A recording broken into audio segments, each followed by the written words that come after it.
예, 실무적인 부분도 보겠습니다. 이번 정상회담을 기점으로 일본은 우리나라에 대한 반도체 소재 수출 규제는 풀기로 했습니다.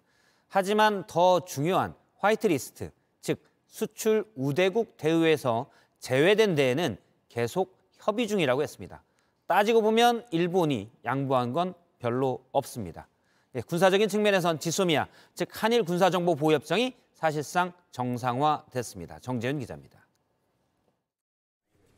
일본이 2019년 반도체 소재 3개 품목에 대해 수출을 금지했던 조치를 풀기로 했습니다.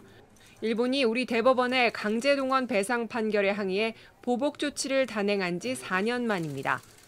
韓国に関連する輸出管理をめぐり不適切な事案が発生したこともあり、より厳格な制度の運用を行うこととしたものであると。 우리 정부도 세계 무역기구 WTO 제소를 취하하기로 했습니다. 다만 국내 기업들이 그동안 일본의 보복 조치에 맞서 자체 경쟁력을 키워왔기 때문에 이번 조치의 경제적 효과는 크지 않을 거란 분석도 있습니다. 실제 2019년 일본의 수출 규제 이후 국내 전자업체 상위 100곳의 영업이익은 늘었습니다.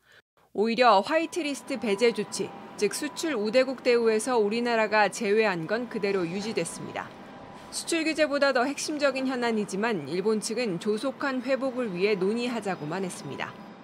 윤석열 대통령은 이번 회담을 계기로 한일 군사정보보호협정, 지소미아도 정상화하기로 했습니다.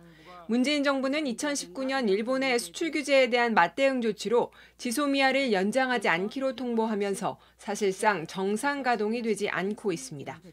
JTBC 정재윤입니다.